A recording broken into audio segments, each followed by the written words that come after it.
Hello and welcome to the section 5.2 lecture today for Algebra 1 Part 2. Today we're going to get really started with our graphing lines ideas.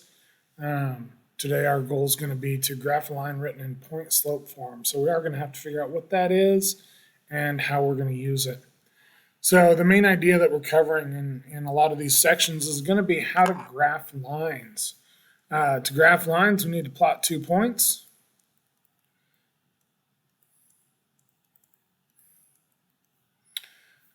Actually, I'm gonna probably can't do that now. Let's just erase it.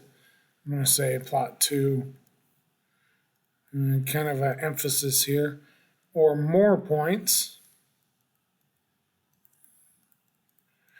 and then draw the straight line between them.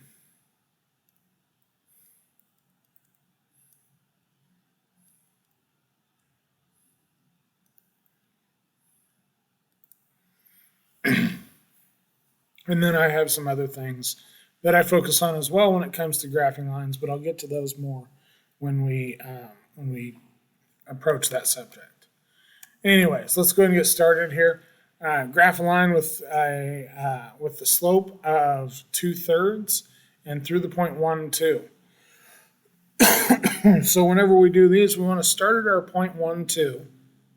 And remember, that's always the x-coordinate first. Just a little bit of a review, I hope. So 1, 2 lives right here. And then a slope of 2/3 means up 2 and right 3.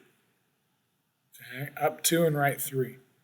I always think about my slope going to the right until I can't fit it on my graph. Then I look at going the other way. So anyways, I'm going to go up 2. I'm actually going to draw this one. I'm going to use a different color so we can kind of distinguish between my kind of scratch work and the actual line. So I'm going up 2 and over 3. 1, 2, 3. And I'm going to put another point right there. Now, that's all I need to draw my line. I need those 2 points because between any 2 points you can draw a straight line. That's kind of a geometry kind of idea. You'll find me using a lot of cheater straight line tools. I can't freehand a line very well on my tablet here. So between those 2 points gives me a straight line, and that's one way that you can do it. I'm pretty okay with just the 2 points, but whenever you're in doubt and whenever you question whether or not you can draw a straight line, the number one thing I don't want to see is this. I don't want to see, there you go, I drew my line. It goes between those 2 points. That's what you said. The idea behind graphing lines is to not only know what happens in what you can see, but also in what you can't see. So I want to know beyond those 2 points, what's that line doing? Because a lot of times I might ask for what is the y value of this line when x is 10 or 100? And I want to be able to have some sort of insight as to what that might be. Obviously, my graph doesn't even go to 10, so that'd be a tough determination for me. But I can have a better idea because I can at least get it out to 8 out here, or relatively close to it. So I would want to draw this line all the way through my graph, and that's a big thing for me. Is that I want you to draw lines through your graphs. And have your lines as straight as you can get them. Obviously, mine veered off a little bit here. I think you can do a little bit better by hand. But also what I want to talk about is plotting more points to give you a better idea. Okay, and this is something that I use all the time because, again, my penmanship isn't the best, right? I can't hold a steady line that well. So I know that the slope is up 2 and over 3, so I can do that again. Okay, and I can follow that same pattern back the other way as well. Here I kind of, I can't go up and right anymore, so I'm going to go down and left. Down 2, left 3. And the more I put these points on here, actually the better off I can draw my line. It gives me kind of those intermediate points to hit, and I at least know this much. I can kind of dash my line through here or do whatever I can to give myself the straightest possible line. Okay, Now, that doesn't mean that I want to see your line look like this. Okay, I don't want to see that either. But again, this is just me trying to make an attempt to make it as straight as I can. And, then if I go back through and this doesn't have quite the same effect, but if I kind of erase some parts that didn't go too well, like right there didn't go too well, and then try it again, this is a lot easier with a pencil. Okay, but making a straight line, especially when you can turn your paper, I can't really turn stuff. Just do the best you can, but give it a solid effort. Like I said, the one thing I don't want to see is I don't want to see this, even with arrows on there. Like, there you go, there's my line in blue. Can't you see it? That shows you everything you need to know. It doesn't. I need to know more. Okay, I need to know more. Draw your line through your graph. I want you to even write that. Draw your line. Let's say draw all lines through the graph.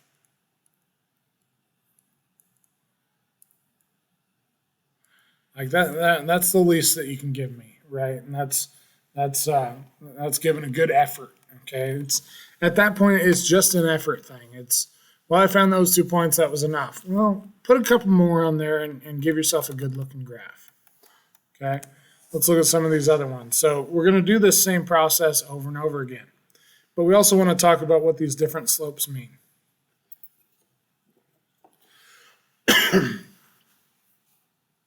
This next one goes through the point 3, 2. Sorry, 3, -2. So that's right here. And then it has a slope of 3. The one thing we want to make sure we know is that every slope is a fraction, because I need to move in 2 directions. There's only one time that I don't move in 2 directions, and that's when I have either a vertical slope or a horizontal slope. Okay? But any numbered slope has 2 directions in it. So I think of that 3 as 3 over 1, meaning go up 3 and over 1. Same thing, I'm going to do that a couple more times. 1, 2, 3 over 1. That almost doesn't feel right. Okay, it is. 1, 2, 3 over 1. And I can't go any farther that way, so I'll go back the other way. Okay, I call this stepping out my slope so that I have a really good idea of kind of where the line starts and ends. Okay, and then like I said, I use the straight line tool just so it doesn't take me forever to graph my line. But I want to see the line going all the way through there, and I do want to see arrows on the ends, because those lines do continue. Okay, all right. Next one goes through the point -2, +4. That's going to be right there. And it has a slope of -2, or -2 over 1. -2 means go down 2. And again, I always go to the right until I can't go to the right any farther. Okay, I step out my slope, get a good feeling for where this line goes. And I mean, you don't have to do all those points, but give yourself enough to where you can draw a straight line. And I would really recommend using some kind of a straight edge. Okay, if you have a ruler, that's great. If you don't, there's ways around it. Take a piece of paper, just a piece of notebook paper, fold it up a bunch of times, and you can have a straight edge. Or use the corner of a book, or just anything that is straight and can give you a nice solid line. I don't want to make that a whole bunch of work for you, but at the same time, I don't want you to get lazy on it either. This next one goes to the point -5, -3, and it has a slope of up 4 over 7. That means go up 4 and go right 7. The bad thing with a slope like that is I probably can't do it again. I'm probably just stuck with those two. So that's where I really need that straight edge. It'd be really hard to freehand that. And so my way of doing that is just put it between the 2 points and use that straight line tool. Okay. All right, then we're talking about point slope form. So this is a linear form of an equation. It's a very common one because of how easy it is to use. The only one that's probably, well, I'm not even going to say it's in the top two most common ways to look at the equation of a line, but it's definitely top three. It's probably number three, sadly. So the point slope form of an equation of a non-vertical line that passes through any given point x1, y1 with a slope of m, the equation is y minus y1 equals m times x minus x1. The x and the y are solid variables. Every equation of a line has x and y. Even think of slope-intercept form, like y equals mx plus b, which we probably know of, but we haven't technically covered yet. We put in numbers for m and b, but we leave x and y. Okay, so where this comes from, oddly enough, as it kind of looks like it, it comes from the slope formula, where slope is y2 minus y1 over x2 minus x1. If we take our 2's and say that those are our variables, I knew that was going to mess that one up. If we take our 2's and say those are our variables and that it goes through the point x1, y1, now if I take this equation and just multiply both sides by x minus x1, with some clever rearranging, I would cancel these out, and I get this y minus y1 equals m times x minus x1. And that's all we have. That's how we get from the slope formula to the point slope formula. Okay, let's look at some examples of how to use that. So here's the tricky part, and it comes from, oops. Sorry about that. This coffee is drying out my throat bad. Let's look at some specifics here. So m is the number that's going to be outside the parentheses on the x side. Okay, and then the line goes through x1, y1, but here we see minus x1 and minus y1. So we're actually going to look for the opposites of what these two equations tell us to come up with this point. And then our slope is going to be just the number or fraction in front of the parentheses. So we can turn it very easily into problems just like this with just a little bit of observation. So again, my point x1, y1 is the first thing I'm looking for. Okay, the x1 comes from the opposite of the number next to x, right? The opposite of this. So my x coordinate is 2. My y coordinate is the opposite of this one. And then my slope is the number in front, 2 or 2 over 1. So this goes through the point 2, 4 with a slope of 2. 2, 4 with a slope of 2. And here we go. Okay, I'll let you continue stepping that out if you need to. I'm going to use a straight line tool anyways. And really, if you have some kind of straight edge, you don't need to step it out all the way. Just enough to get some good distance between your endpoints that you're using. One hint when it comes to graphing things. Let me see if I have I have a ruler here. If I'm looking at using a ruler to graph a line, oh, that's not what I wanted. I don't even know where it is. Nope, that's not it either. Anyway, so if I'm using a ruler to graph a line, if I have 2 points that are really close to each other, then it's really easy to be just a little bit off from both of those, giving you a line that doesn't really line up. Versus if my points are a little bit farther from each other, then, if I remembered how to do this, let me look. Oh, here it is. Then I can really line it up to those 2 points. So say I'm using this bottom point here and this point here. This one's just kind of a pain to use. Probably a better way, but I don't know it right now.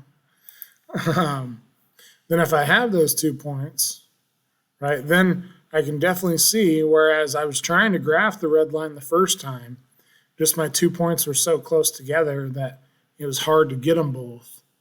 If I take the time and get points farther away from each other, I can get the true line that I'm looking for.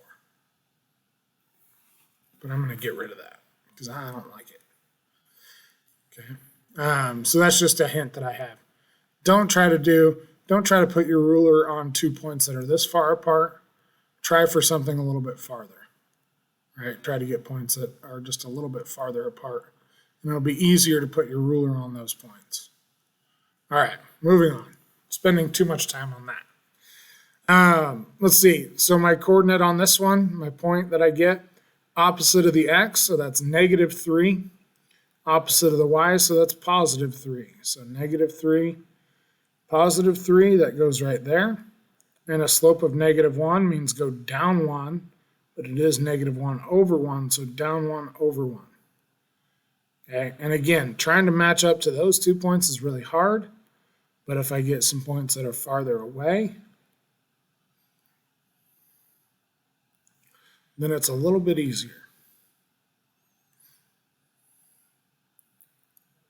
And we'll go there. And there. Make sure your line has arrows on the end because that line continues forever. Next one. X coordinate is -5, the opposite of +5, and Y coordinate is -4, the opposite of +4.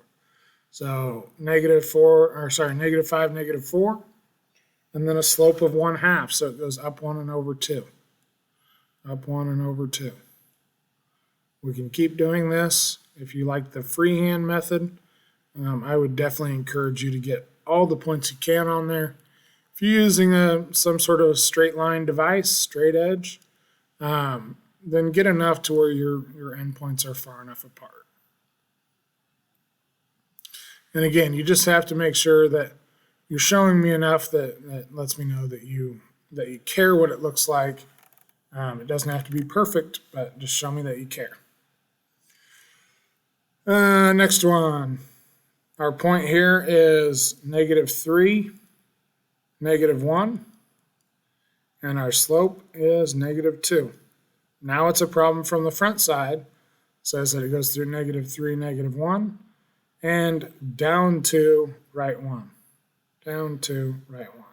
Down to right 1. That's probably enough for my straight line tool. Even I say that, and this isn't, like I've used better tools for making straight lines than this. It's kind of the only option I have on here, but it definitely works. Next one, I've got a point at -3, the opposite of this, -5, the opposite of that, and a slope of up 4 over 5. -3, -5, put a point, go up 4, 1, 2, 3, 4, over 1, 2, 3, 4, 5. I can probably do that again. 1, 2, 3, 4, 1, 2, 3, 4, 5. And I can't go the other way because I would run out of room. But we should get a line right around here. And just know that if you ever miss a point just a little bit, you can always use the big dot idea. Make your dot a little bit bigger to make sure that it hits the line. It's kind of a joke, but it does work too. This one goes through the opposite of -2, the opposite of +7, and has a slope of -3. Oops. -3 fourths. So +2, -7, put a point. It says to go down 3 and over 4. I can't do that, so I have to go the other way, and that's to go up 3 and left 4. So the way that I keep that straight is I do actually typically think about where that point's going to be, that I'm going to go down 3 and over 4, and it's going to be over here. And I want to follow that same trend backwards. That keeps me from putting a point over here that some people will mistakenly do. Even when I can't do my slope the first time one way, I pretend like I can, and I put it about where it's going to be. So then I know that my line's not going to go here and here. My line's going to go this way. Okay. So I've got those 2 points. Since I'm using a straight line, that is probably enough. But I could do better. I'm just trying to keep the video length down a little bit. So anyways, that being said, make sure you put any questions you have over on the left. I'd love to help you figure out how to graph. That's a huge skill to have. So let me know, either in class, send me an email, do something. Okay? Otherwise, I hope you have a great day, and we'll see you in class.